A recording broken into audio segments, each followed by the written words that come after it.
What's going on, everybody? Welcome back to the Roads We've Traveled podcast. My name is AJ Peltier. Thank you again for tuning in, subscribing. I know it's been a little bit of a wait since, the show's been back, but we are back now for season 3. Thank you for joining us. The break was nice. Had some good quality time with family, friends. Kept it very low key. There was some stuff that happened over the holidays, though, which you'll hear about in this episode. But, I'm not going to go into too much detail. But, I did suffer some loss over the holidays, which I'm dealing with. It is what it is. But, other than that, things are good. I can't complain. I'm actually going to be focusing on a different diet regimen that I'm looking forward to. I need to lose some weight. I'm actually going to be trying to go cold turkey on alcohol for a while, too, because that's not helping me lose weight. So wish me luck. I'm trying a meal prep program, and I've been exercising. It's just, the alcohol is not helping. So I'm going to try my best here, so wish me luck. But in the meantime, let's talk about today's guest. Returning guest, my boy, you know him very well, Josh Moore from Fear the Masses. Josh comes back today. We do some catching up. We haven't talked in a while. We talk a lot about, grief and, death and dealing with it. We talk about depression, especially a mental health check with him, see how he's doing. We talk about Fear the Masses and where they're at right now with the album that's still not out yet, but they're going to be adding to, which is also really cool, which they're going to be heading back into the studio, which he talks about in today's episode. And we just talk about a whole bunch of random stuff, laughs here and there, so it's always great having Josh back on the show. He's always welcome back anytime. He was my first guest when this podcast first started. He was on pretty much the roundtable sessions that we did, and he actually asked to be the first guest for season 3. So I'm always happy to have Josh back on the show. But let's get back into it. Here is the season 3 premiere episode of the Roads You've Traveled podcast with Mr. Josh Moore. Check it out.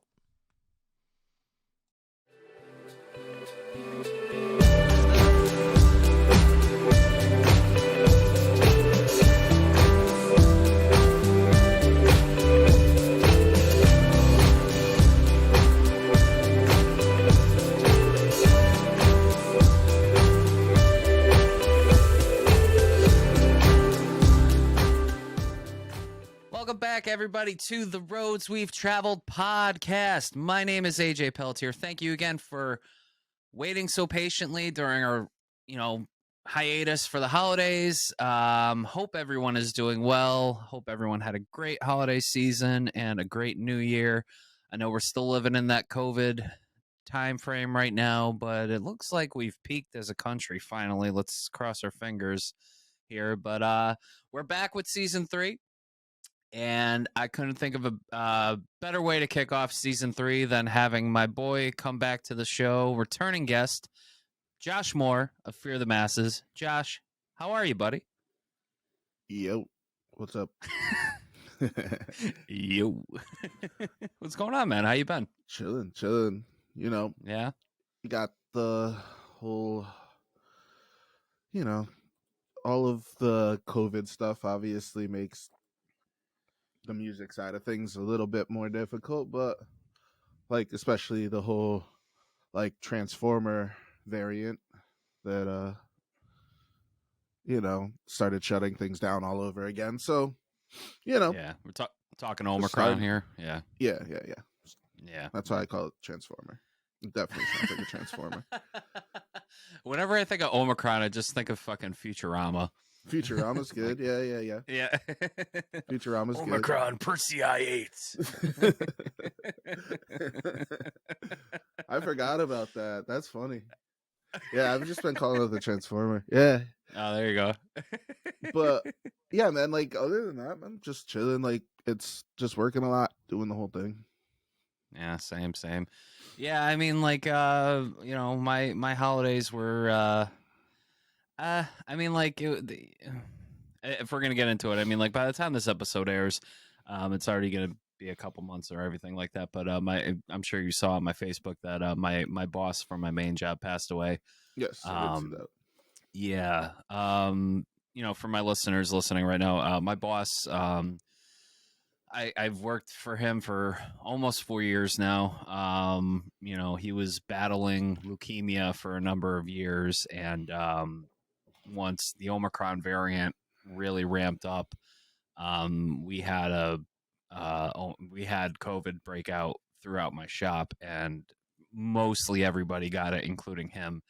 And it ended up taking him out. So unfortunately, yeah, he passed away on January 16th. He was in the hospital pretty much all of December. So this thing is serious, man. Granted, he did have his immune system was compromised due to leukemia and chemotherapy and stuff like that too. But still, it's still something to take seriously. So for my listeners out there that still think COVID's a joke, people are still dying from it. Yeah, it's tough, So man. Like I've been in the medical field for Jesus, like 13, 14 years now. Um Honestly, the biggest thing is like a lot of people don't know that they have issues, right? mm, Like ultimately, like most people don't know if like you have like a heart murmur unless you go to the doctor all the damn time, unless you're one of those people right, who literally does what you're supposed to do, which I'm even not, and I've been in the medical field for fucking ever. I don't go for a yearly physical. I don't do that stuff. I don't, because I go to the doctor when I'm sick, which is a lot of people. And so it's like, if you don't go to the doctor all the time, you don't get your heart tested and all that stuff, like you could easily have a heart murmur, a little bit of AFib every so often. And as soon as you get something like this, where it'll start working that same pulmonary system, it can take you down. And I think that's a lot of what a lot of people who have passed have been going through. It's more the fact that they were compromised and didn't know that they were right. compromised and that sort of thing, which does happen a lot. And like another thing too, like that kind of irritated me a little bit was, I would still wear my mask around, like regardless of vaccination or status or not, whether you're vaxxed or not, like you could still carry COVID, obviously. But like a lot of I don't want to call anybody out, but a lot of people at my shop who I knew weren't vaccinated or whatever, weren't wearing masks, especially around my boss. And it was just kind of irritating because it's like he could have gotten it from anywhere, obviously, but still, it like when someone has an immune system that's compromised due to a terminal illness, like you'd want to be a little bit more precautious and like for his Yeah, safety. right. You know You what I should be mean? safe Like for that person. Correct. exactly. 100%. Yeah. So and I felt like that was very selfish on a lot of people at my job, and now it's like now he's no longer here. And there, a lot of the guys at my shop are grieving over it, and me too. He was like a mentor to me. You know what I mean? And Right. it's just he's not here anymore, and my heart goes out to his wife and his two daughters. Obviously, they don't have their dad and their husband anymore. Right. But Yeah, it's one of those things, man. Like, and like you said, like everybody's grieving and stuff. Grief is a tough process. It's one that takes a lot of time. Like, unfortunately, like I don't grieve that much anymore. Like, I'm mm, sure, like the closer people are that die to me, the more it'll be a little bit harder. Um, but like even when my grandmother died, like it wasn't a big thing. I've been around way too much death. Like working in the ER for fucking 7, 8 years was a big fucking minefield of death. So it's just kind of like you get so used to it, you kind of get comfortable to death, which is kind of fucked up to say, but like I don't know, like how do you process that though? it's part of life. Yeah. Like Well, no, I ultimately, get that. Yeah. like people die. Like it's harder when it's could be stopped, I guess, mentally. I'm Mm, sure like there was one person um that the one of the doctors, I'm trying to do this without violating HIPAA. Um one of the doctors pretty much didn't listen to a nurse and myself when we were watching this guy steadily decline, and the doctor's just like, no, we'll wait for the cardiologist, to come. But mind you, we're working overnight, so the cardiologist is on call. They're not in the hospital, they're on call. right. So my mustache is doing weird things right now. I had to groom myself a little bit this morning too, because Yeah, my I beard didn't was think acting about up it and until stuff. now, and like I'm looking at myself, and I'm just like, look like shit, homie. Um, and like my mic fucking covers got cat hair on it because my cat loves to sit on Well, my I fucking can't tell keyboard. right now because the recording, you're a little pixely. I'm sure I am too because it's uploading Yeah, at the you same are. time. So You are yeah, as yeah, well. Yeah. it's gonna look crystal clear once it's done. But Oh yeah. anyway. Yeah. So everybody can see the cat hair. But yeah, long story short. The long story short is, yeah, the doctor was too busy trying to pass off this patient, and the cardiologist was on call, so he has up to like 4 hours pretty much to show up. So this guy ended up dying because we were waiting. He ended up with like a pulmonary embolism that ruptured, and he Jesus. died. Um, which could have been prevented. Um, Right. but it is what it is. Like, unfortunately, like, you can look at it both ways. You can look at it the same way as like saying that, and you can say, well, if that could have happened in his sleep, and he never would have known anyway. He never would have even made it to the ER. So, like, that's the whole thing. Like, I don't know. That's how I kind of process it. It's like, it really is like kind of, even my grandmother. My grandmother had such bad dementia. She called me my dad, and she hadn't seen my dad in shit, like a little bit longer than I've seen. So she hadn't seen my dad in probably at least 20 years, I would assume, at that point. Yeah. And she called me. She's like, "Oh, you look like Paul." I was like, "You're not in there anymore." And so it was just like, it was one of those things where it's just like, dude, like, it's not even her anymore. Like, Yeah. it's almost better that way for her not to have to live like that. Right. Does You this know? stuff come up in therapy at all for you to help deal with it?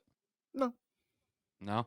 I don't have a problem. Like, honestly, I don't have a problem with it. I No, I honestly, get yeah. that. I get that. I just didn't know if like maybe like because I know you said you've done a lot of therapy in the past too, and like I didn't Mm-hmm. know if maybe this was Tons. a way as like an outlet to help with the grief that or like you say you're not grieving at all or whatever, but maybe it's come Yeah. out in therapy or something. I don't know. Yeah, no, honestly, like, it's the weirdest part, like, of, I guess, just being like so close to it. It doesn't hit me the same way, and I don't know. My mom's the same way though too, and my mom's been in the medical field for damn near fucking 30 years, since she Mm, was like 27, so 35 years almost at this point. So she's kind of the same way, where it's just such a part of her normal life that it's like you kind of just get used to it, I guess. Well, I guess there's a difference between getting used to it and bearing it. You know what I mean? Mm-hmm. Like where it comes out in unhealthy Right. ways. So I mean, Yeah, I like at could see least you what you're have a saying better. with that. Yeah, I mean, like it seems like you got a better handle on it, which is good. Like Right. there's it's okay to still grieve though if you Of course, are grieving in 100%. ways. I think it's Yeah, important. Like, if that's honestly how you feel, it's important to know that and deal with it. of course. Like I think I grieved more over, I think, my dog dying than my Mm, grandmother.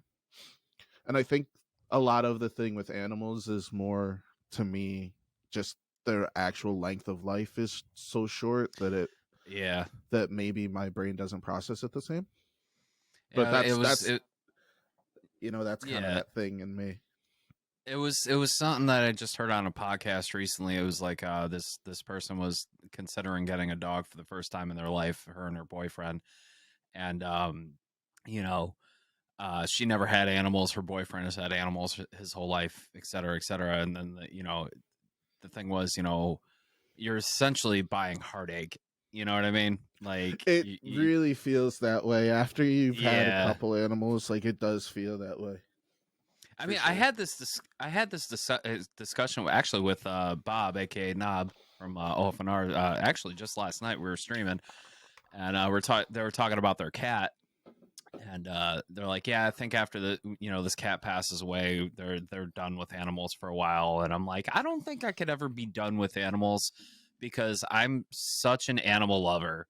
Like, it's just me. You know what I mean? Like, I'm not in You a don't have a relationship with anyone. roommate. Yeah, I don't yeah. have a roommate or anything. You know what I mean? Like, and just having It'd be something weird at the just end of the coming night. home to nothing. Yeah. Dude, after my cat Tux passed away, there was that grieving period where, Was I Tux mean, the like, one? Was Tux the one that I was there for, or yes, was that was no, Tux? it was Tux. Yeah, that was Tux. And again, thank you for being there for me when it Of happened, dude. course. I was a mess when that happened. That's the But nice part about having a job where I can kind of just be like, I'm working tomorrow. Okay. It's like, all right. yeah. Dude, my mustache is bothering me so much. I'm literally gonna brush it right now. It's okay. I'm not even fronting. Like, I'm like, yo, my beard looks like shit. I look stupid. We're just gonna do it live, bro. We're doing it live. I believe it or not, I actually have like it's not like a steamer, but it's like a brush that heats up that you can like groom like your beard with and shit. Yep. So like, That's awesome. Yeah, I was just like, yeah. dude, it's bothering me. And it's going right back. It's going right back over my fucking lip. You're not. Yeah. Fuck. Gotta get some beard oil and some beard balm or whatever. Yeah, bro, I gotta do this. that's why I keep my beard exactly the length it is right now. I don't. Dude, I hear you. I wanna trim mine too because it's like it's such a hassle, but at the same time, it's like it keeps my face warm during the winter. You know what I mean? Like It know, does. so That's like why I I haven't want to cut grow it my out, hair. but then it just gets like everywhere. You know what I Bro, mean? that's why I haven't cut my hair. Like my hair is like long and fucking like straggly right now. I haven't cut it because it's fucking cold out. And Dude, I would grow my hair out, but it's like I've been shaving my head so long it's receding like so bad. Oh, like I yeah. would look like an idiot, I would look like right. Doug. Oh, love you, poor, Doug. Poor Doug. Love you, Doug. Love you, Doug. Oh my god. No, but Can't wait I till would you have Doug back on. He has some stories lately. Lately, his life has been hilarious. He has some fucking stories, that boy, right now. Shout out to Doug for hosting the show for the season finale last season. Again, if you haven't checked that out, check it out. Yeah. But yeah, like getting back to the whole animal thing, like I don't know where it was. Oh yeah, there was that period where after he was gone, like I wasn't ready for another animal yet because I was just, still grieving, obviously, but like it was just so quiet in my apartment afterward, like just, and then being stuck in my head at the end of the night where I was like, this sucks. This really sucks. Like not. Yeah. And you like question it because it's like, do I want to put myself through that again? But at the same time, it's like, is this worse? Like putting myself through every day, like just sitting here alone thinking all the damn time. Is that worse? Then yeah, I can understand. The way I see it though now is like, essentially, yes, I'm gonna grieve over the loss of an animal that I've been taking care of, obviously, because it's, my child in a way, because I don't have children or whatever, but I'm also that about helping them have a better life by taking care of, an animal or whatever. Of course. You know, like I have a shelter that I go to that I occasionally donate to. Or if I have space, I'll foster, which actually happened for a brief period before I adopted Tux. And then after he passed away, I was fostering for a little while. And then I found Isabella, my current cat that I have right now. And she's very chill, but she'll tell you when, enough. It's like she's got that too to her, that little bit of an attitude. But I'm waiting for my she's cat a good to cat. show up. She will be. Anytime I'm on this computer, eventually she shows up. It might be too cold over here today because this is like my desk is right next to the window and where the AC is and everything else. Because man, this room gets so hot. I need the computer to be in the coldest spot of this room. So gotcha. Might be a little too cold today for it. Maybe I lucked out because she won't start jumping on the keyboard and hanging up on you or some shit. I'm sure you've probably seen the photos by now, but I've been actually feeding a stray cat that's been outside my job. He's actually hiding under the building. Yeah. And I had a friend come. We tried trapping the cat. I named the cat Oreo because he's black and white. So Racist, was, but okay. I'm black and white, AJ. You want to call me Oreo? What the fuck, man? Just want to call you my brown bear.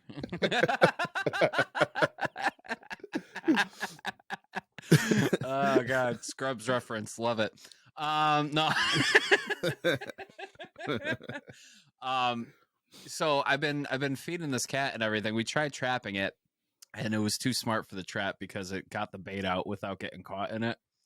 So we put out like a shelter for him. Yeah, it's very skittish around people though. So but he's finally starting to warm up to me a little bit. So my goal is to try to get him to warm up to me a little bit more. Then I'll try to cage him, bring him to a vet, get him checked out, and then I have to see if any shelters are taking in animals right now because a lot of them aren't right now. So, and if that's the case, worst case scenario, I'll quarantine him for a little bit at my place. Maybe try to see why if aren't they warm up with taking in my animals? cat. Just COVID? They're just Literally? booked. They're booked. Okay. Like they're full. You know, like a lot of places are just full and they can't take any more animals in right now. Okay. And I don't want to give them to like the pound or something like that because it's just I don't know. You know, so I can understand. Yeah. I have a huge heart for animals, you know what I mean? Like, and just seeing that, like right now I'm thinking about him and we're in the middle of a snowstorm right now, you know, freaking, Bobby, freaking. Oh, dang it, Bobby. So Winter Storm Bobby. And I'm just thinking, out here. I do. And I'm just thinking about that cat right now. Luckily Scott and Jeannie live nearby and Scott fed him for me yesterday. So, shout out to Scott, but, yeah, like all I want to do is go out there and make sure he's okay, you know? Yeah, for sure. So, I can understand that. Yeah. But anyway, enough about animals. How's life with you, man? How's life going?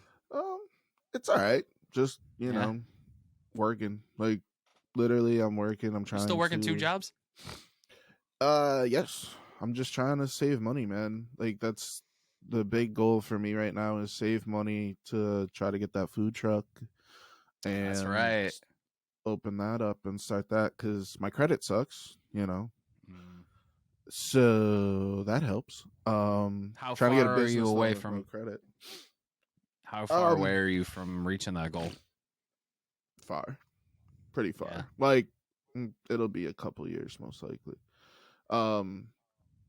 Just because, like, either I get collateral, which only collateral I really have right now is my car.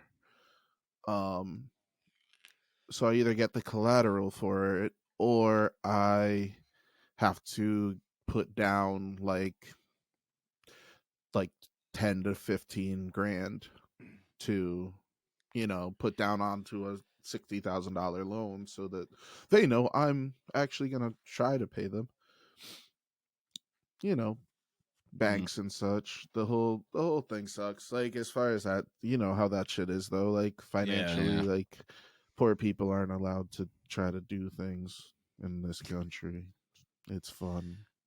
Yeah, I just finally paid off some loans myself finally, and I'm just like finally starting to save again. Thank God. Right. I had a ton of medical bills piling up from the last couple of years. Ugh. Yeah, I can imagine, man. Ever since your back injury, I'm sure it's fucking.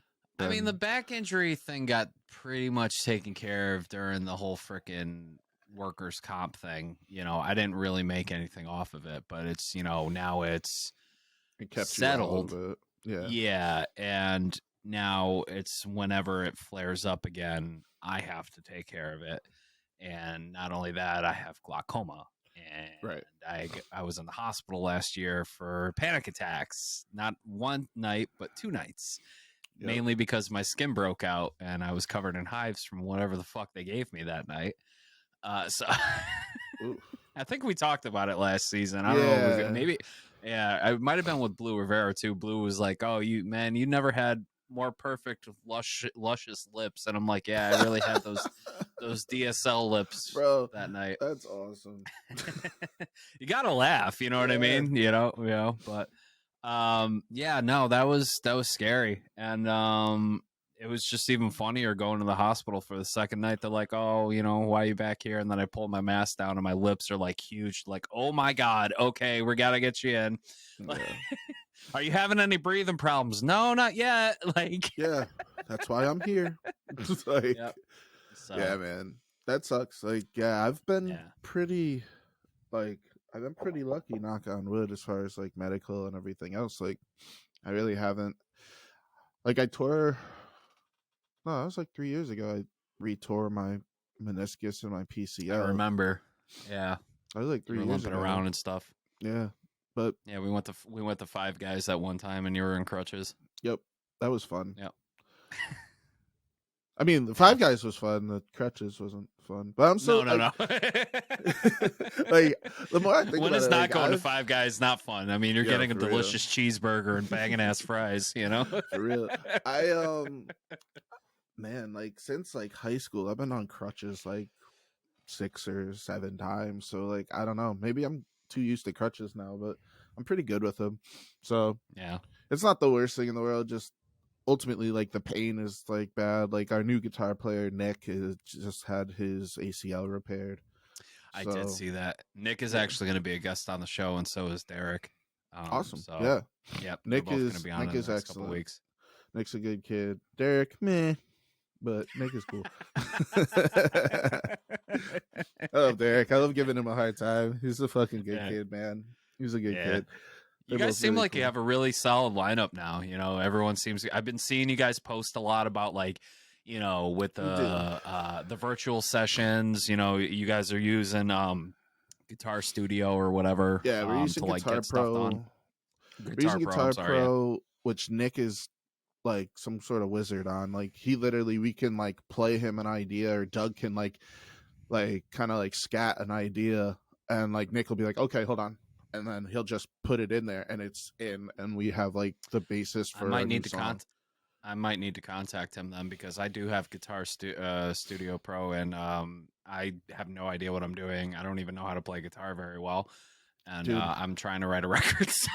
Yeah, him on Guitar Pro, that boy will bang you out. He has like 50 some odd albums on his personal Bandcamp that he's just written himself. Wow. He's a phenomenal musician. He has a great ear for music. Derek playing drums now is awesome. Derek, he was like a lifelong drummer. He picked up guitar for like a few years in college, and that's when he started playing guitar more. But he's a phenomenal drummer. So that switch was really good. And then John's in a better place now with his whole personal life, so he's able to be, you know, around more and play bass and do his thing, because he's one of the best bass players I've ever even seen, let alone you know, let alone like on like local bands. Like the kid is a fucking phenom. Yeah. And then yeah, John's a good dude. Dougie's life is settling back down too, so it's just everything's kind of falling into place. Like my life has been pretty normal, like, you know, outside of like, you know, like the normal stuff. Like having clinical depression means I'm always depressed. Like for those who watched the first episode of this podcast, like I go really in depth on it. I don't really feel I should do that again, but basically I live with depression. Like some days I wake up and the best thing I can do is go get a shower and, you know, put clothes on. Like that's what I got for that day. Like, and some days still a win. Yeah, and some days like some days I can go to work, go to the gym, go fucking run errands, do all this stuff. Like, but for the most part, like avoiding the lows of it is the hardest part. So like, and like working through those days is the hardest part. So like outside of that, like my life is steady. Like nothing. You seem nothing like you're crazy. you're in a better place, you know, like I just talking to you like off air, you know, here and there, checking in and stuff. You seem like you've been in a better place. You're in a relationship too, right? Yeah. How's that going? That's going fine. Yeah. Haven't Like met her yet. Everything's kind of in the middle. Well, like nobody has like and I've really been conscientious about like keeping it off of social media. Gotcha. Social media Did was I the just fuck it up, downfall or? of. No, not really. I mean, like it is Okay. what it is. My bad. I'm not hiding it, but like at the Okay, same time, alright. like it's more of that thing where it's like I don't post it. I don't try to post it. I'm not Right. doing any of that stuff because honestly, like to me, like the last few relationship I'm in, honestly, even the one that was the long one where we had like we're gonna get married type shit, that even that relationship was fucked up by social media, by my fucking account getting hacked and sending messages to the top fucking like 4 girls on my page. Mm. So I've been really kind of just like, yo, like fuck it. Like I don't like social media as it is. Like if you go to my page on Facebook, you'll see I don't post like ever. I post band stuff and that's about it. So You to also me, still do like check-ins here and there, you know? yeah, I try to do that as much as possible. If I'm down or if I'm really struggling, I do try to post it because I want to make it not normal, but okay for people to like be okay with opening up and saying, hey, I'm not doing okay or I'm having some hard times. Because it's hard. That's the hardest part, I think, like with mental illness, is that idea that, you know, you can't say it and you can't reach out, especially for men, especially for African American men. There's that stigma where you shouldn't talk about it, you shouldn't reach out, you shouldn't have a mustache that literally won't stay fucking still. Just spit on it. Dude, I'm so it's annoying as fuck right now. It's killing me, bro. Like every so often you'll just see me start playing with it because I can't. I'm just staring at myself, like watching my mustache keep going back, like keep coming back, like right there. It's doing it right now as I'm talking. You see it? I can't. It's pixely. I'm sure I'll see it in the okay. once the video's done. But yeah, like I can't. It's fucking my brain up. I think this is OCD gonna go in the description. Yeah. OCD is fun too. I have a little bit of that too. I've noticed I've had a little bit of it myself too. Yeah, like, in little ways here and there. Like mine like, started in sports, but yeah, for sure, OCD is something like. As I'm getting older, the more I notice, like I have it. I'm just gonna hide behind my microphone. Fucking, yep, that's what we're doing. Because it's still happening, and that's bothering. So if I can't see it, it doesn't bother me as much. But yeah, like, but so outside of like those posts and like trying to, you know, normalize and kind of get rid of the stigma of what having depression and clinical depression and anxiety is, like, I don't post a lot. I really don't. I keep to myself. It's either band related or that. I find I'm so much more calm. Like I find like the less I engage in social media, the more calm I am, the happier I am. Like honestly, I get it. We're in this world now where it's an everyday part of life and it's important to everything you do and blah blah blah, but I hate it. And it causes me stress. So there's no good point in me being a part of it. I don't want people to know my life story. Like ultimately, like the people I'm closest to do. Like the people who want to know what's going on with me every day, they call me or they text me or like you message me. Like if you want to know what's up, I'm right here. I'm not hard to find. Exactly. I'm really not. But I've gotten better at that myself too, where it's like, you know, I only use social media like you for like tools, like for this podcast, or if I've got projects I'm working on, or if I'm streaming. You know, like I could care less who you know, well, I mean, like I do kind of care to build up my streaming audience a little bit more, but I mean, like at the same time, it's like I really don't care. I just do it for like fun and like outlets and whatever. I don't really post a lot about my life anymore, you know, except more, you know, about the passing of my boss and this, that, and the other. But like other than that, I really don't care. And like the one thing that like blew up within like the last week or so was that cover song I did with former guest Desiree Ragosa with Man in the Box cover. Mhm. and we got like 14,000 views on Facebook from it, and or not Awesome. 1,400 views on Facebook. Hey. And now I'm getting friend requests from people I don't know, Yep. like, and Yep. Immediately. I don't accept friend requests from people I don't personally know. It's nothing personal, but like if I haven't met you in real life, I'm not gonna accept your friend request. Like, back like 10 years ago or whatever, when I was still performing, I might have, you know what I mean. But like now, it's like my life is so simple now. Like, and I'm constantly working on other stuff. Like I don't have time to get caught in people's drama Honestly, or like people I don't know. it's so much better for your headspace, bro. Like, Mhm. honestly, like that's what I've found. Like the majority of my like anxiety has gone away when I've Right. stepped away from social media. Mhm. And like I'm still there. Like I still look at it. Like I pay attention, because there are still people in my life that post all the time, like religiously. Right. Um, so I'll pay Yeah, I mean, attention. I've got friends that are like, "Oh man, I can go for a Dunkin' Donuts cup of coffee right now," or like, stupid little stuff like that. It's Mhm. like, I don't need to know that. Like, Like, or just go to why? Dunkin' Donuts. Yeah, is your life that boring that you need to post about what you're doing first? You know what I mean?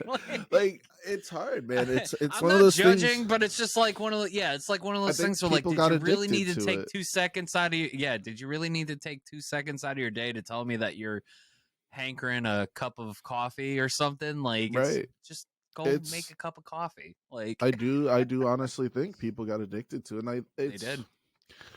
to me like it's just I think I was who was I listening to? I think it was a Joe Rogan podcast, and he was saying about how Twitter, with the whole like Twitter banning people and stuff like that. He's like, I think the way we have to look at social media is as a utility It is, yeah. rather than as anything, because we are the commodity for them. Like Hmm. uh, our what our data does and what we actually click on, what we show, that's what they sell. That's what they're selling, is that shit in ad space. So it's like they're selling our data, they're selling ad space. So we are the commodity, not anything else. So the idea that it's anything more than a utility is silly. Right. And I that's what I started using it for. I use it for the band. Like I promote my Hmm. band.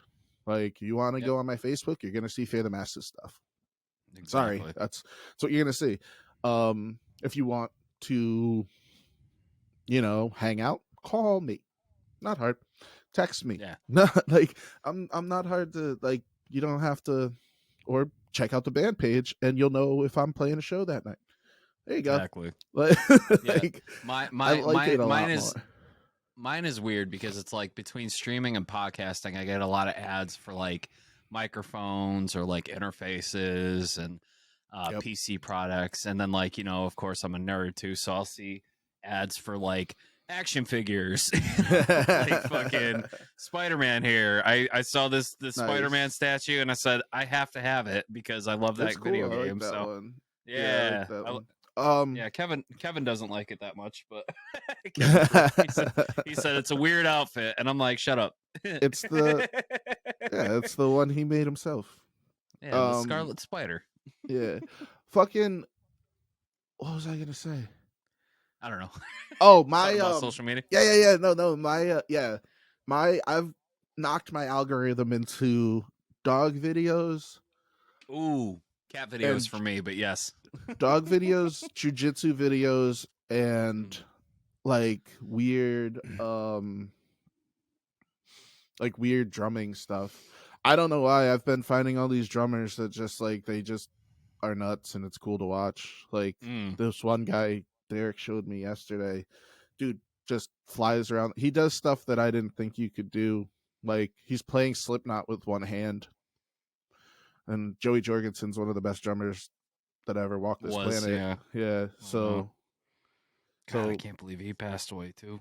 Oh my god. he had a lot of demons, it sounded like. Yeah. Like the more they talk about like his addiction problem, which everybody kind of knew about, then he had an actual health problem on top of that. It just seems like he had a lot going on. Yeah, So poor guy. yeah, it's tough, man. That's why stuff like this is good, man. Stuff talking Mm-hmm. about stuff just in general. Like I said, like I genuinely like am. I'm not better. Like I don't know ever because I still like.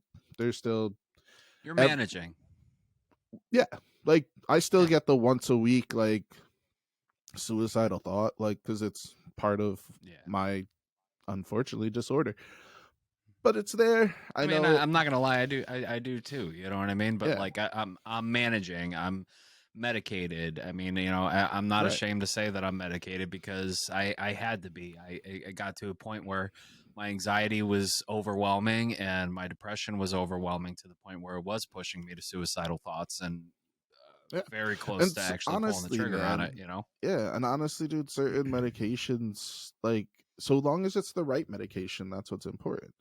You Right. know, like the big thing to me, anyway, has always been like, make sure it's the right medication. Like, I used to be Right. firmly against it for a pretty long time, honestly. Like, I got on meds in college. So before that, like, I was like, no.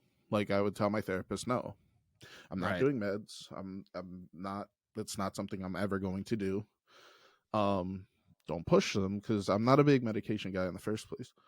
Right. But once I started it and found the right like SSRI is what I take. I take I don't know, it's over there somewhere.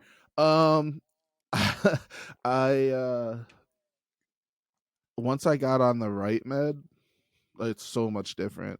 Like Yeah. I've noticed the difference in myself too because I've been taking Lexapro now for almost a year, that's what I take. There and it is. Hey, yeah, look at that. oh, Hey, I've we're noticed the on the difference. same Like drugs. I had to go up in my strength, and it's definitely helped me manage my anxiety a little bit more. Plus the CBT that my therapist was teaching me how to do has also significantly helped me Awesome. manage my anxiety, especially when like I feel like a panic attack is coming on. Do So you still do CBD oil too? yeah, mainly for mainly just for pain now. But there was one time where I had a sample from this company, and actually, I'm gonna say it now. We have the owner of the company coming on next week's episode. Hopefully, if he doesn't Hell yeah. cancel. But the Remedy company, located in Wallingford, Connecticut, very very good company. Love their products. I use a lot of them. This is I'm hoping that they'll do some ads with us. But I genuinely love their products. Hell I'm yeah. not being paid That's to say this yet, but I use a lot of their topicals for pain relief. Because we sell some of them at the shop I work at, and I've gotten to try a lot of nice. their stuff, and I'm like, this stuff is amazing. Their topicals are really good. Their tinctures are amazing. They have one That's called cool. Elevate that really like helped me, like, because I had like a sample of it. Excuse me, and it was like one of those 1 ml doses like that they give out for like samples, and I felt like I was having a panic attack that I could not get control of one day. So I was looking for CBD in my house that I had, just take something to take the edge off. Right. And I found this. I was like, let me try this. Remedy Company is pretty good. Let me try this Elevate one, and it helps you focus. It's not like one of those tinctures that's just going to knock you on your ass and like put you to sleep kind of thing. Right. So it was more like maybe like a sativa blender. I don't know, but like it was just something to help you focus. And within like the first like 3 minutes, like that, I felt more in control. My breathing got better. I was calming Awesome. down, and I was like, oh my god, like this That's company is awesome. amazing. Yeah, bro.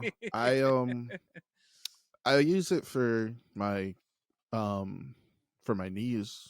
Like Mm, like for sure. Like just swelling relief, honestly, because like the one yeah. thing I'm not I don't have like a total addictive personality, but the one thing I do get end up addicted to whenever I go heavy is working out and like or training in some way. That's why like for me it was football and then it became jujitsu and Muay Mhm. Thai. Like as soon as I get into like a physical activity, I want to do it full bore, 7 days a week. And like I ride right now, like after this, I'm literally going to go, and I have a Peloton. I'm going to get on the Peloton for probably like 30 minutes and Cool. do like a HIIT program. And then like I go to the gym. Obviously I'm not going today because fuck it. There's like Oh, 7 inches of dang it, snow on them. Bobby. Yep. Bobby. Good old Bobby. Um For those so- wondering why our state called it Winter Storm Bobby, just an FYI. So so like yeah, like I'm 100% like into that sort of stuff. So only problem is like with lack of cartilage in one knee and a plica in the other, I really like I get swelling pretty bad when I work out. So I wear knee braces and stuff like that, but ultimately I have to either ice them or put like a topical on them, and the CBD honestly does help a lot.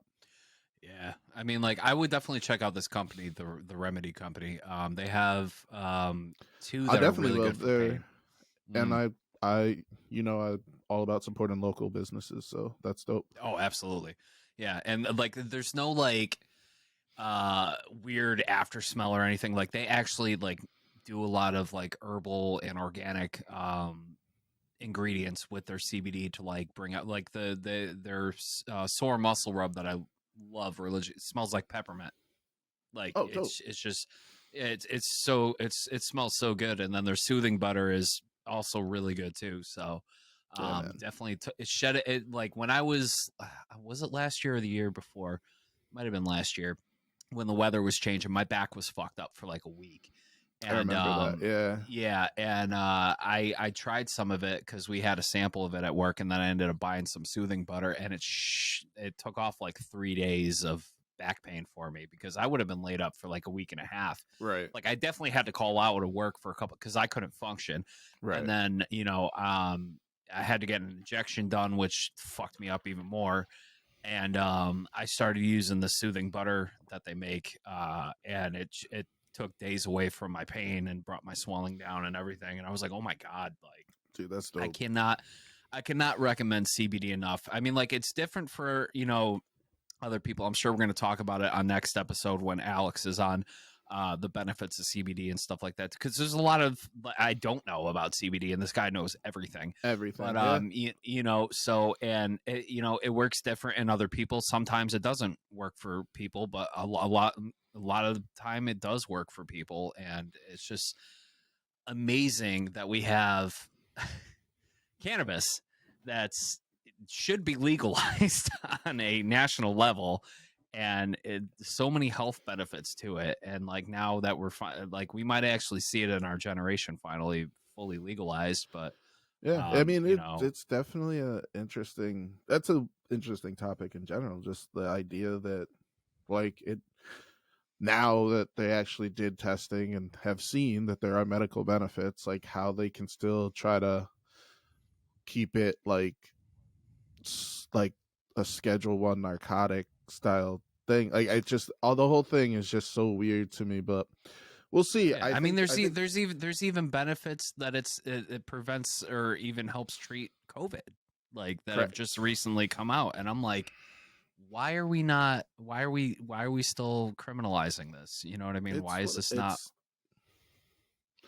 Yeah. Well, white Americans from big pharma, bro.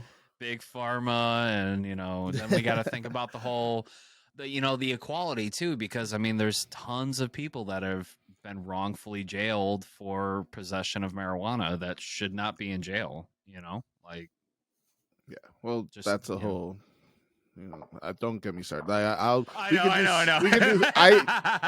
know. Literally, I was going to school for that before. I was like, let me fucking save money and get a food truck and stuff. That's literally what I was going to school for, was literally to do criminal justice and victim advocacy for wrongfully imprisoned people. But yeah, like it's weird, man. Like with that stuff, like with CBD and stuff, and like with trying that stuff for my anxiety, I can't tell you the last time I took a Xanax was probably 3 years ago, like around the time you and I hung out. And like when we went to Five Guys. Yeah, like around that time was probably the last time I had to take a Xanax. You weren't in a good place back then. Yeah. So like, and like my anxiety, like I don't know, there's somewhere. I have stuff everywhere in this fucking room right now. My life's a mess. Whose isn't? Like, it's not a total mess, okay? Like it's weird. Like my shit is so my so especially this room. Like I had to pack like a whole 1-bedroom apartment into one room when I moved back here. So it's so chaotic because there's so much stuff, but I know where everything is. Like I know exactly where everything is, and like when like Nicole comes over or whatever, and like she'll move something, I'll be like, "Yo, where did you put that?" Because now it's lost forever. Like it's gone now. Like unless you remember where you put it, it's gone now. But like I don't know, it's like organized chaos to me. And it works for me, but that's how my brain works. Like that's why I'm able to do everything I can do. Like the reason I'm good at like say like dispatching is 4 computer screens in front of you. Like it's like I have 2 right now, my guy in a home chair. setup, and then there's 2 more at work. There's 2 more above that, and then I have the phone next to me, and I have the radio on my headset. So I'm literally doing 6 things at once. But that's the way my brain works. Like normally I have to be doing at least 2 things at the same time for me to focus. Right. And everybody's like, "Why are you playing a game while you're talking to me?" I'm like, "I have to." Like otherwise I won't pay attention to you. Like they're like, "What?" I'm like, "I need occupied space." That's why at school, like I was in all honors and AP classes because of the fact that I needed the extra stimulus. I needed the extra work. Right. Because like that's why college didn't work for me. College was slow, and I could learn the material in the first month and then literally not go to a class again, and then come back for the final, ace the final. And eventually professors were like, "Well, we're going to start counting attendance." It's like, well, why? If I know the material, why count attendance? Like I'm trying to think of the term for that, because it's well, I have a photographic memory too, so that's okay. Yeah, that could be, because I was gonna ask, like there's got to be something to that too, but I mean like I don't know where my brain was going there for a minute, but like I get what you're trying to say though, you know what I mean, where it's like, yeah, you got a photographic memory and everything, which implies that your intelligence is, you know, I already knew you were intelligent, but I mean like your intelligence is super high. I wouldn't say I'm intelligent. I just remember shit. Like, I think ultimately that's what it comes down to. Well, like, it's a lot stronger than mine because, you know, like I don't have a photographic memory, and, you know, alcohol has definitely not helped that situation. So, I mean, bro, I'm talking about drinking. Like, I think I have, hold on. Yep. We got my favorite brand of whiskey right now. My favorite brand of bourbon. This Rebel what is bourbon. It? Yeah, I can't do whiskey. I turn into an angry drunk. You remember, right? My 28th birthday, I think, or whatever. When let's not get into that. But it's AJ angry. Like it's cute. It's AJ cute angry. AJ cute angry. No. It's one of those angries where it's like, I've never seen AJ like this, and this is scaring me. Kind of angry. Yes. I think maybe not for you, but for other people, they were like, dude, we've never seen you like that. Like, dude, what is going on?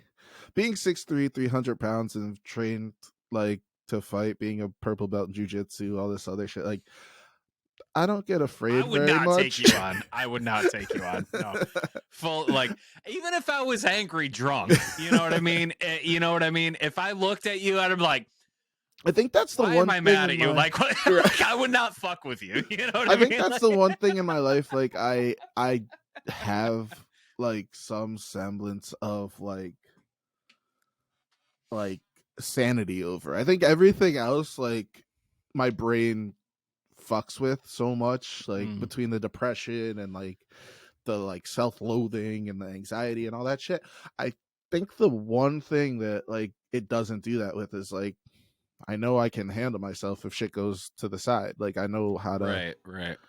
take care of myself, and like I don't know, like that's the one thing like I literally can say that about. Everything else I'm like, I don't know, man. Like music, every time I come off stage, I was like, "Oh my god, killer show! You guys are fucking so tight." I'm like, I messed up here, I messed up here, I messed up here. I'm Like the same way. I was the same like way. my brain Yep. is like, You my gotta brain learn is how to like, be like, cool, thanks. You yeah, know? Like, being appreciate it. able, And then dude, just shut off that side of your brain where like, no, it's fucking garbage. Like, bro, being able to take a compliment has been easily the hardest part for me of being a musician. Being able to take like, dude, this is like when people tell me, oh, my music, like your music fucking changed how I feel, and like it changed this about this, and like I listened to this, like it got me through some. I'm like,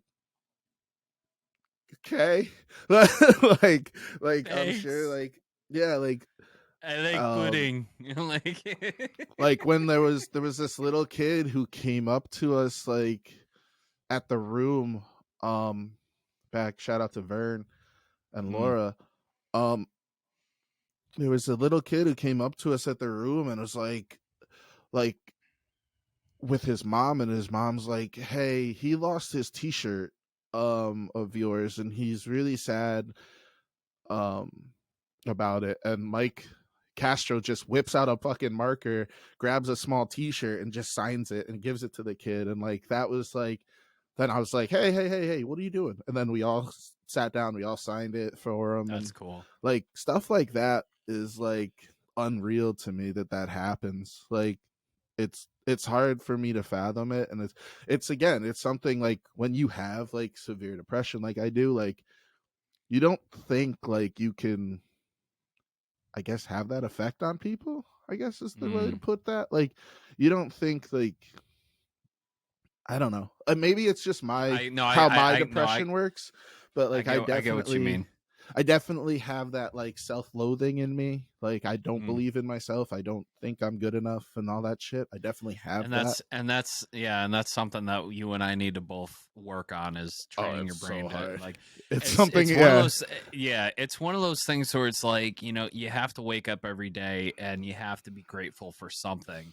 At least like 3 things like every day that you're grateful for, and then slowly your mind starts switching gears to like you start feeling better and stuff. Like you can start taking compliments, you could start, you know, not building an ego from it or anything like that, but like being able to like take compliments and stuff like that without feeling self-deprecating about it or whatever. And I get what you mean about the whole like fan thing too, because like it was the same for me back in the Red days, where kids would come up to me and they're like, dude, you're awesome, you know, like that set was amazing, can you sign this? I'm like, I'm just a kid from you know, a guy from fucking nowhere, you know, like that has this opportunity. Like, you know, I'm not freaking Seven Dust, I'm not Hailstorm, I'm not, you know what I mean? Like, and they want my autograph, they want pictures with me. Like, this is unreal. Like, I'm a fucking nobody, you know, but dude, like, all right, how crazy, you know, is it, how like, crazy it was when they're like singing with you too. Like as a front man, that is the craziest feeling in the world to me.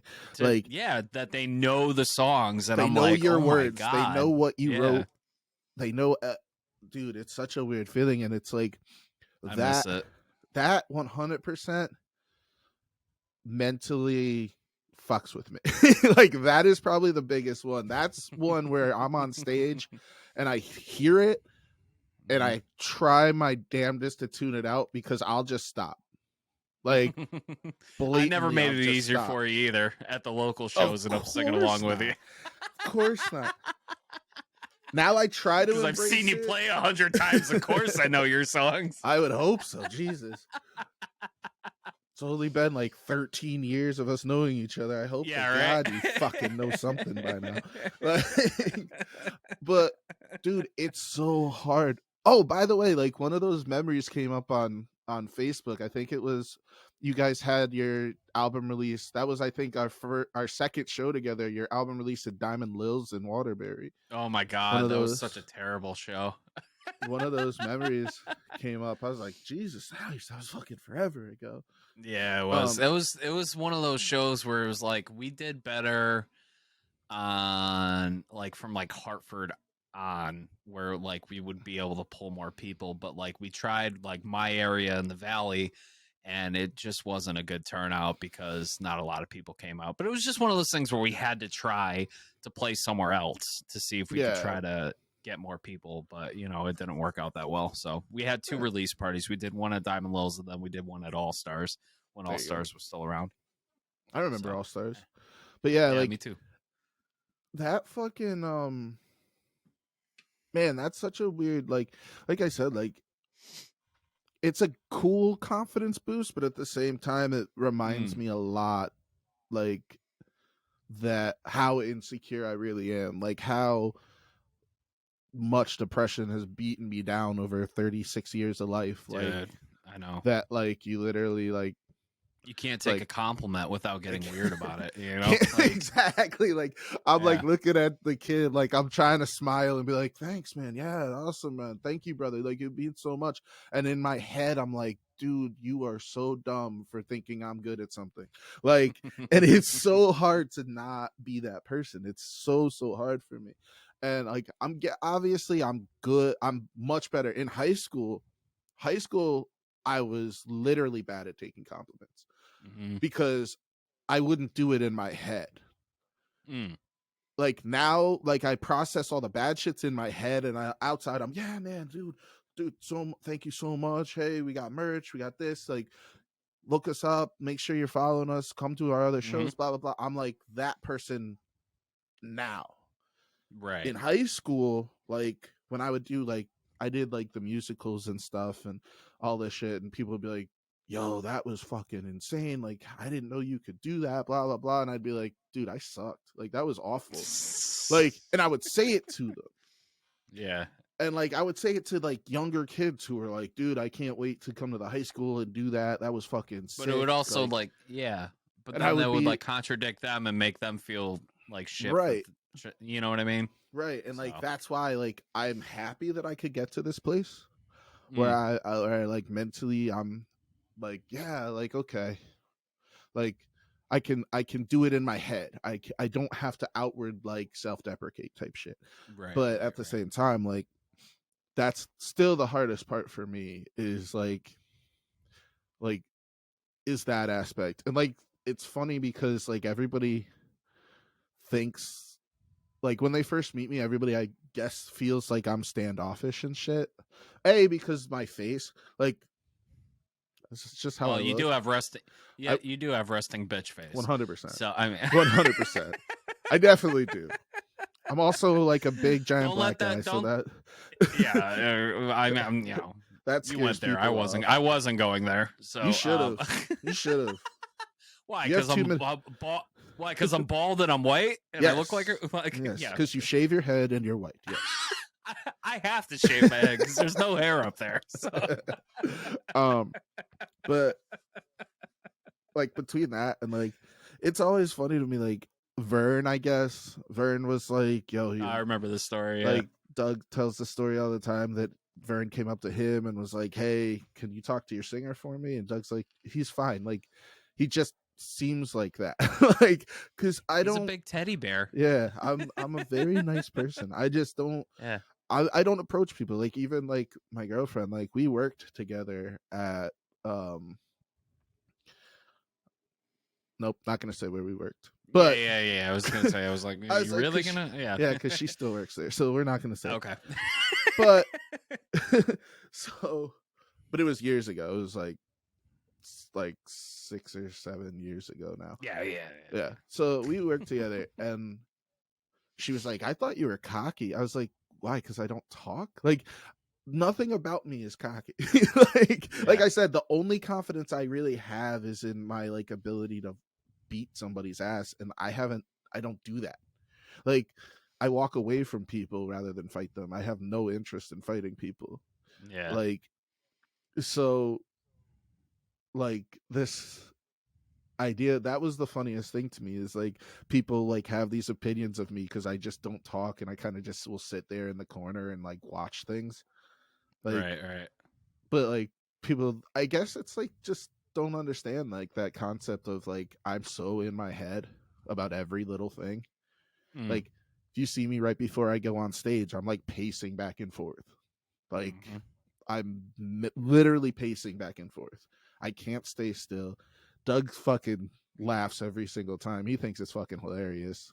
But it's I don't know. It's just something I have to do. My brain is like, okay, I guess we're gonna go do this shit now. Like my brain, like working myself up like to the point where I can almost change my entire personality and be the front man for a band when normally I'm just the kid who would rather fucking sit at home and play video games and relax. Like I have no want or desire to be in front of people most of the time. Like, so to work myself up to that is like I have to get ready like I'm getting ready for like a football game. Like I have to kind of like pump myself up and get into that headspace. So it's kind of weird like how much like when I really sit down and think about it, how much like depression and stuff has changed who I am musically and affected like that whole, I guess the whole thing, like the perform everything, the performance after the performance, talking to people, the people I do interact with, like all the friends that I've made. Like I think like everybody in our friend group, like especially, has some sort of fucking issue. like I like when I sit down and think about it, everybody's got some sort of fucking issue. And it's kind of nice in a weird, like sadistic kind of way. Well, I mean, like, because I mean, there is no perfect person out there, and if there was, they're fucking lying. Because, like, you know, nobody has their shit right. You know what I mean? Like, or their life together. You know what I mean? And if you do, then if you think you do, and you're being cocky and an asshole about it, then we don't want to be friends with you anyway. Like, you know what I mean? Right, like, exactly. And that understanding of that, and the understanding of like that you're not alone in the fact that you feel this way. Like for so long, like I said, because like as a man, like you're, and again, like I always bring it up because it's really important to me to like, and I don't bring it up because of race baiting or any of that bullshit. Like genuinely, like the amount of African American males who end up killing themselves is extremely high. And it's because in our culture it's just not something you're supposed to do. You're not supposed to talk about it. You're not supposed to, because our ancestors had it so bad, like we shouldn't be complaining type shit. And it's like, yes, that is true, they did, but that doesn't take away from the fact that some people are mentally struggling now. And I think that silence over so many years for me, and not talking about the fact that I was in therapy, not talking about like my mental health and my triggers and all that shit, I think it really did isolate me in so many different ways. And like the idea now that like I have all these friends who not only I can talk to about it, but the fact that they went through the same thing or went or are going through, or like have bouts of depression. Even like I have clinical, so my depression's all the time. It's never going to go away. It's been there since I was a kid. It'll never not be there. But you manage it. But yes, 100%. But there are people who just get, you know, like depressed sometimes. You know, like my bills are piling up, and I have no way of dealing with this, and I'm stressing, and I'm depressed. That yeah. No, I got like, you. And like that to me is like, again, like it's something I can talk to people about now, as opposed to, well, I want to kill myself. Not going to call anybody because nobody gives a fuck. So what the fuck is the point? It's like, now it's like, hey, I know AJ cares. I know AJ has dealt with similar feelings. Like, I know I'm not just going to call you and get the typical, hey man, you've got people who love you. Okay. It's just Yeah. got to stick it out. It's like, no, you're going to No. actually talk to me about how I actually feel. Right. And having people like that is so important, I think, for anybody who's ever dealt with these feelings. And like, Mm-hmm. I think it's really important. I think stuff like this, like obviously this podcast is definitely helpful to a lot of people. I think you're going to keep finding more and more people that come on here. Like, I was the first episode, now we're doing this one, and it's like, I think you're going to keep having people on here that are going to, it'll be their first time really opening up Mm-hmm. to the outside world about how they actually feel and like their struggles and stuff. And I think you'll keep finding new and new people that have been in your life or in their friends' lives, and their friends had no fucking idea that they were struggling so Right. bad. Well, You know? I'm glad that, well, I'm just going to say that Josh wanted to be the first guest on season 3. He reached you, like, I think it was after we finished our roundtable session last season. You immediately messaged me and you're like, I want to come back for a solo episode. I want to just talk about more about mental health, this, that, and the other. I'm like, yeah, absolutely. Like, I'll put you down for it. And you're like saying all these nice things about like my show and like, you know, I don't, and it was just like you were saying earlier, like trying to take a compliment, you know what I mean? Like, Right, yeah. But like coming from you though, like I really respected it because it was like, like you were saying, you and I go through a lot of the same things, and hearing that, saying, from someone that deals with depression and stuff like that, saying your show really does help, and it's nice to actually talk to somebody and get those feelings out, that your show actually matters, meant a lot to me. Right. And that's why, like, you'll always have a welcome back, like whenever you want on the show, or like, whatever. Or just, going out and grab a drink or get some food or what, like, because we're brothers, you know what I mean? So like that, I appreciate your friendship a lot, and just getting that meant a lot to me. So I was like, dude, like, I think the big part about coming back on the show too for me really was like, there's two things. First, like, you've gotten better, so I think I've noticed from the earlier episodes too. I was like, the show has finally found its footing. Yeah, I think like us being able to have a better conversation like we've been able to have today, like I think that's right. like important, and I think it helps both of us as far as like putting a nice little bow on something that you started a couple of years ago. And then the other one honestly is because of the fact, to me, it's important to always check in on yourself and on your friends and things like that. So I feel like revisiting with some older guests at times, I think, is important, because it almost is like a open format check-in, even though it is like a podcast and we are, putting this out to people. It still is like an open format podcast check-in, and it's one of those things, I think, too, that, like, kind of breaking the fourth wall here, but like, I think as far as like value of the podcast, I think it shows like, hey, you do that, you check in even on your podcast, so it might encourage people to check in on their friends, you know what I mean, that sort of thing. And you don't need a podcast to check on your friends, just an Correct. FYI. Correct. So, I like, do check in on my friends off recording from this podcast, right, FYI listeners. So right, I think it's one of those things though, like, it's kind of like, it's like, as weird as it is, it's like confirmation that it happens, like, right. But I appreciate that. But I think this is I think it's fucking cool. I think it's a good show. I think you're doing much better than when you started. You sucked. There it is. You're the worst. No, you didn't suck. Boo this man. Boo.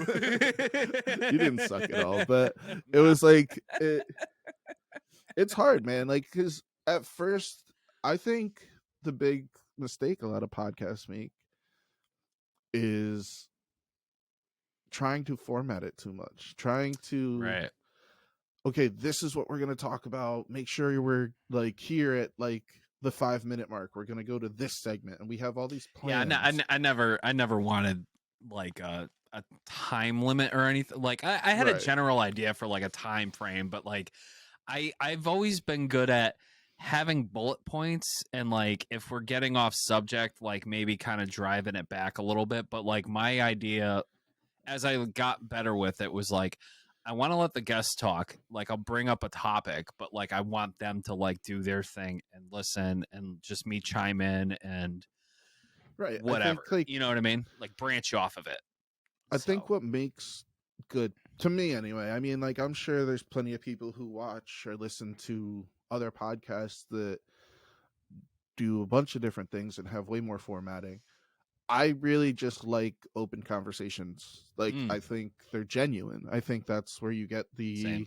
most genuine stuff. So like to me, like that's what you've gotten better at is like just letting it kind of flow like naturally, because you're going to get more natural reaction, natural feeling out of the person if you're actually just talking to them, you know.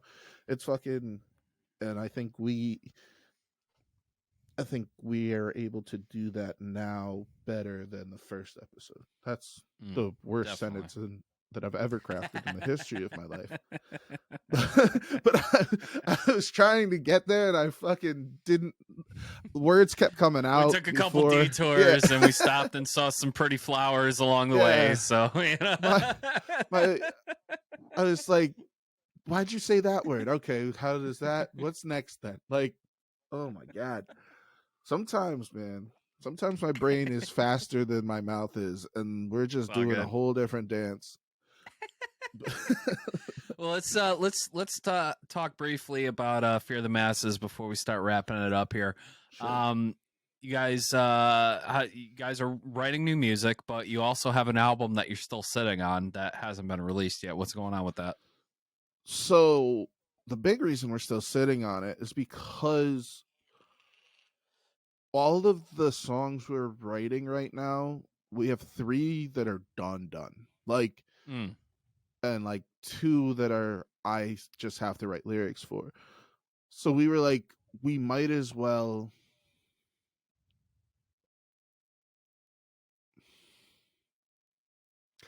I was gonna say something. I don't know if I'm going.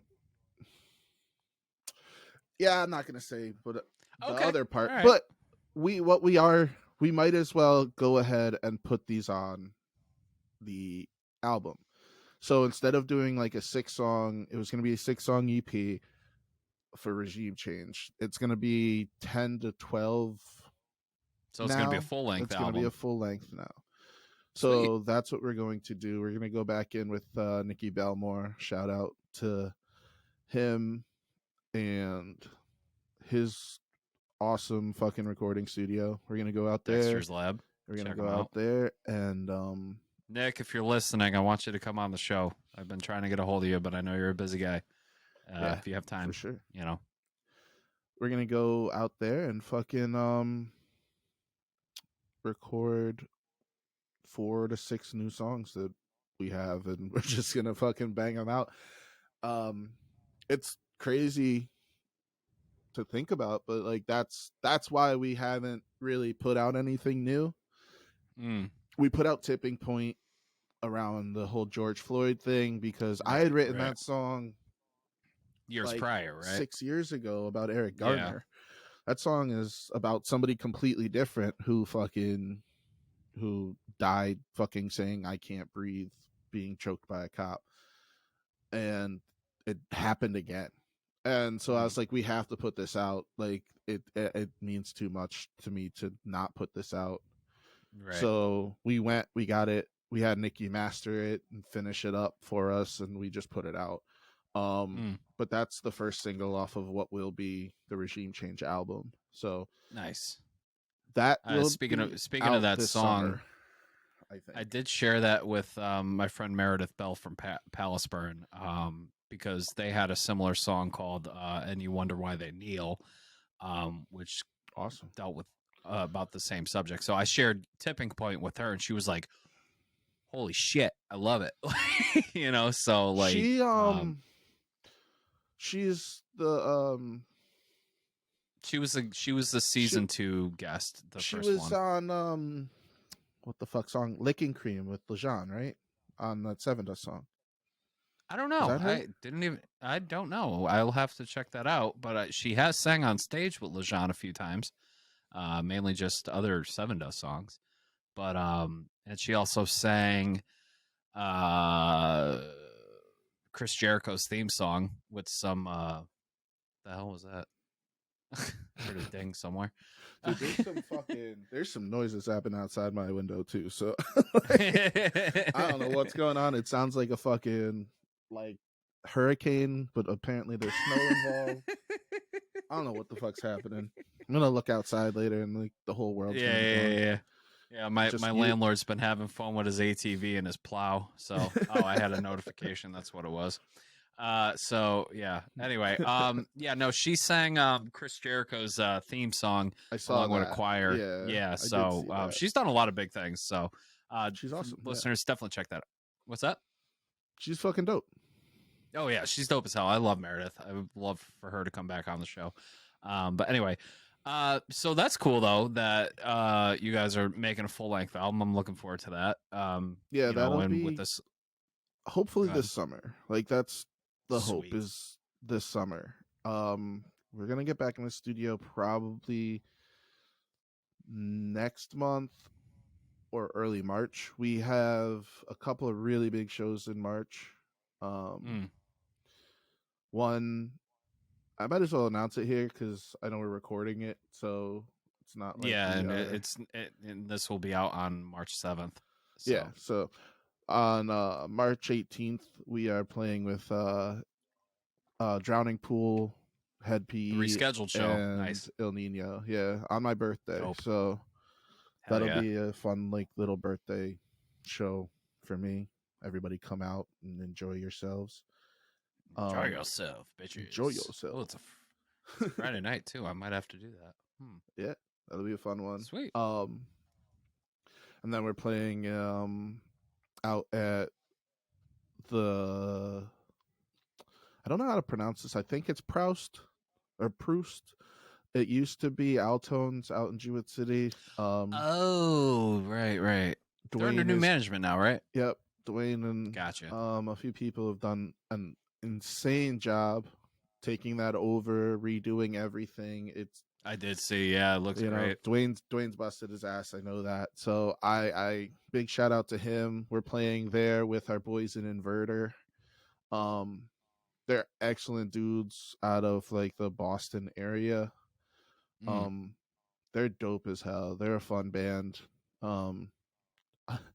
Like they're so like you just gotta see their stage performance. Like if you haven't watched Inverter live, it's fucking nuts. They're fucking hilarious to watch. They are so much energy. I've never seen 4 dudes have like just be able to go.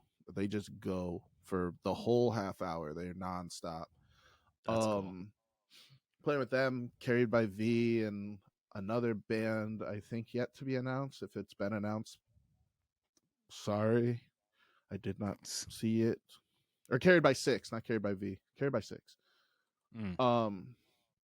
So yeah, like we got that stuff in March. I'm gonna be booking April, hopefully this month, but our goal is to really just get the record done.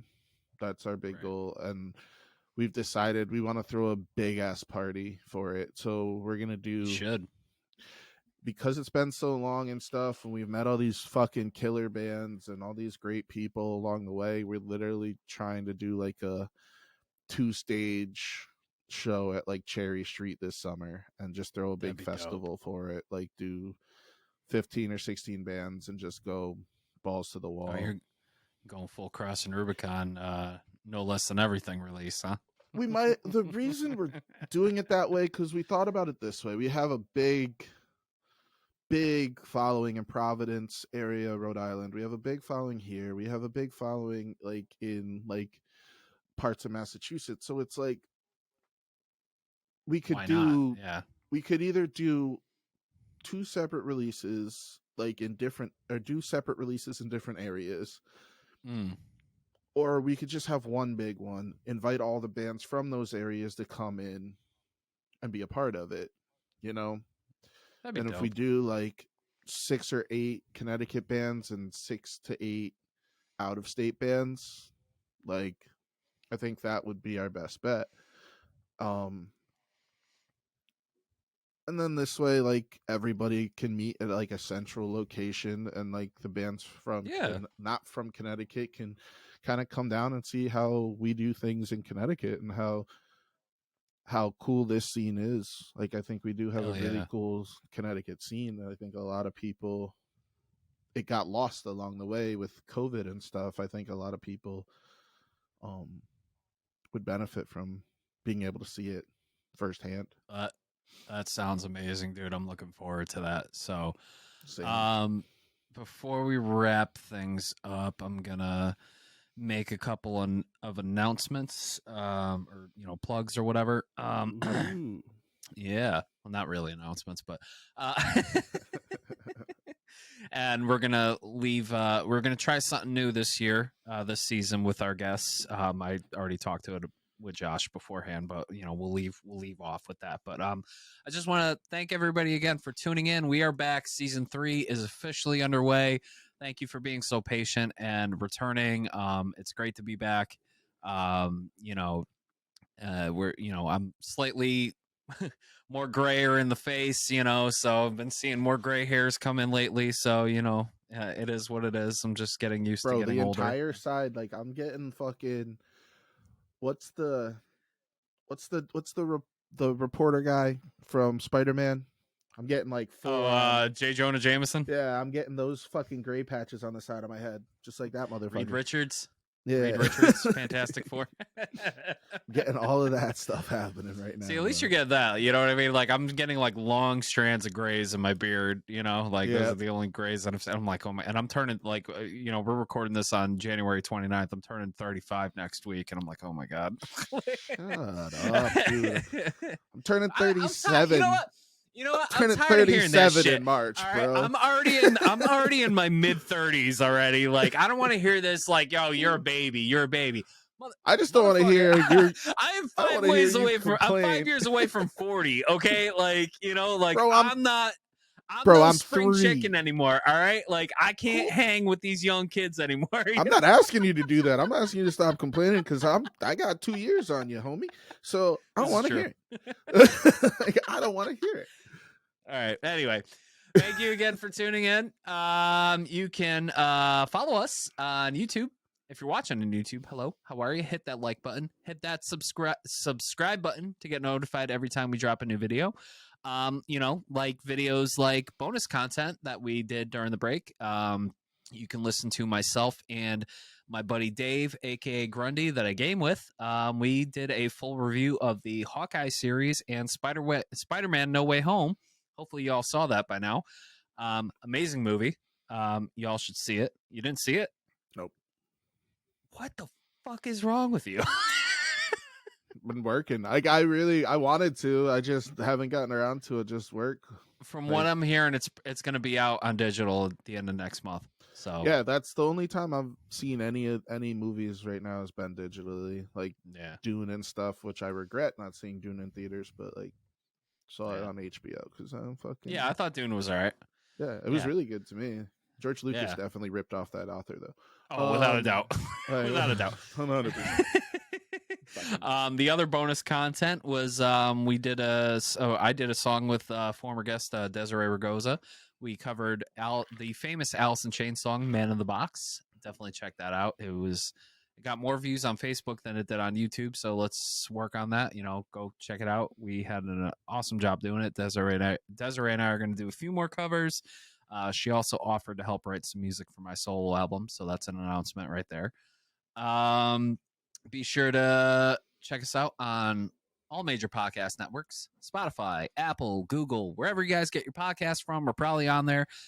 Make sure to give us a 5-star review on Apple. It helps us stand out in a sea of billions of other podcasts. Leave a review. I'd love to read it on the show. You can follow the show at facebook.com/Roads You've Traveled Podcast, Twitter and Instagram at RWT Pod, Patreon. You can follow us on Patreon and help support the show directly by going to patreon.com/roads we've traveled. We have merch available on TeePublic between the roads we've traveled and my Twitch channel, JR Buckle Gaming, like this awesome shirt right here. The JR Buckle Soup Crew shirt. If you don't know what the Soup Crew is, that's what my gaming friends have kind of called themselves because they like soup and give me shit that I'm not a big fan of soup. So, and they all changed their names in our Discord to something soup related. So I called them the Soup Crew. It's weird. Yes, it's very weird. I've missed out on a lot. You have missed, dude.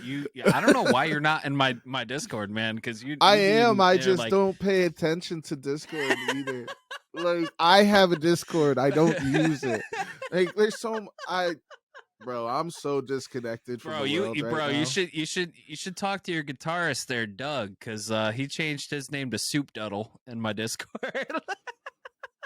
Nick calls him Soupy because it's a long story, but it has nothing to do with your shit. And no. That's why it's funny to me that this has come somehow full circle, and now there's soup in another place in my life. And there's T-shirts with my face on it. It says JR Buckle Explicit Soup. Yeah, Crew. Yeah. I'm dumbfounded how this is happening in multiple places in my life, that people are calling other people soup. We also have a shirt that was inspired by Dave, aka Grundy. It's something that happened during a Jackbox session where it just says in big font, "You're looking real shit," but it's a poop emoji. So I thought that would be hilarious on a t-shirt, so we got it done. But we also have merch for the Roads We've Traveled podcast on that same site. Link in the description below. Definitely help support the show by buying some merch today on TeePublic. And speaking of my Twitch, you can catch me on Twitch every Friday, Saturday, and Sunday nights at twitch.tv/JRBuckleGaming. Josh, I know you don't do a whole lot of streaming anymore, but when you do you want to plug your Twitch channel? It's just FTM did this in Josh. reverse this time. Yeah, it's just FTM Josh. Just So the hope is I might be moving in the next couple months. Ooh. If that happens, then I'll be able to stream more because it'll cut my travel distance for work. Oh, cool. So I'll literally get an extra couple hours out of my day cut down. So if that's the case, then I can fucking stream. So that's the hope. I'll stream like 4 to 5 times a week again and get back to what I was doing, but that will be probably in the March or April area. And then I mean then join the Discord. Don't join it now. Don't worry about it. It's a thing, but nothing happens in there. Actually, that's what we use to, like, you'll see the Fear the Masses guys in there from time to time working on music. That's what we use, is that my Discord for that. There you go. That's about it for Twitch, man. I want to stream. I don't have the time, bro. Like, I really don't. I got you. Yeah, I got to get back out there and hanging with people, but Twitch has been very good to me and helping me out during the pandemic, so I don't plan on stopping streaming.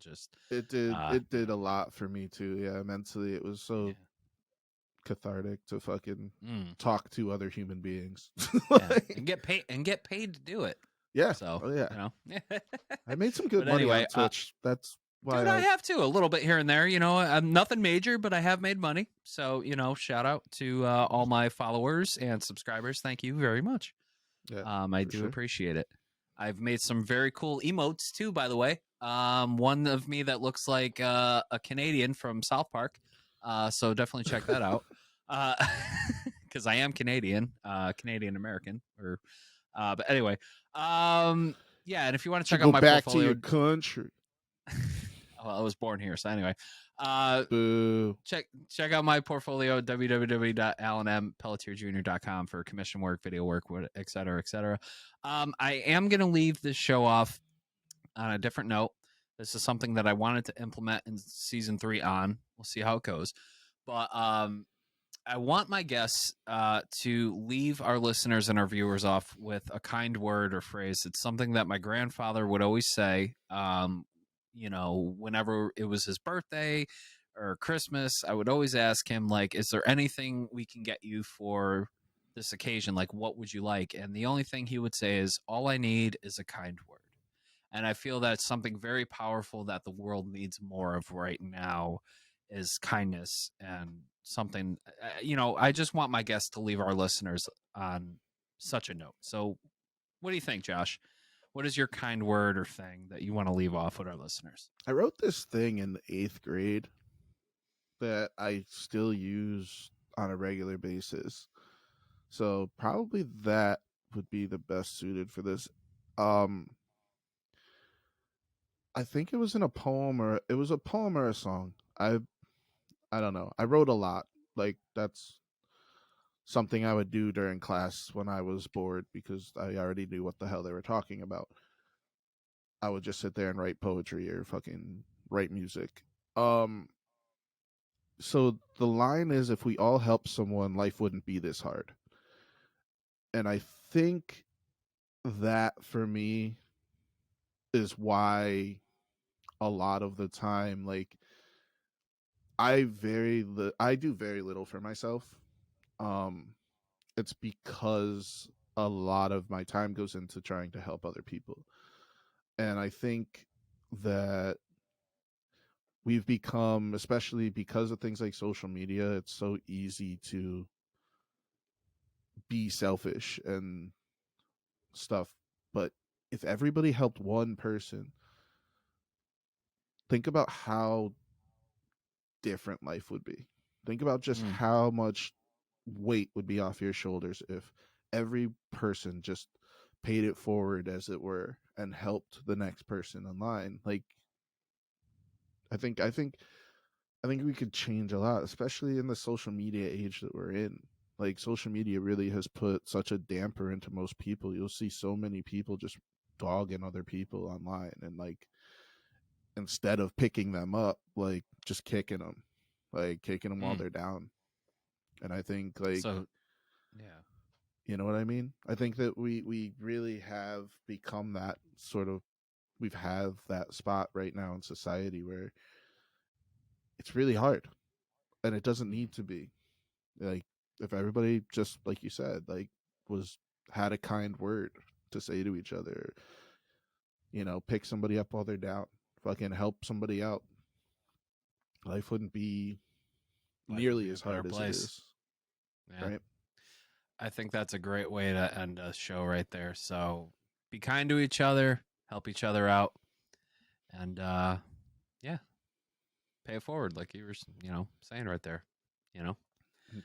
Josh, Possibly go ahead. get some mustache wax, because this I'll send it to you as a belated Christmas gift. All right? Bro, the whole show. Josh, thanks again, man, for doing this, man. Course, it's always brother. a pleasure having you on, man. You're welcome back anytime, brother. Yes, sir. It's been fun, man.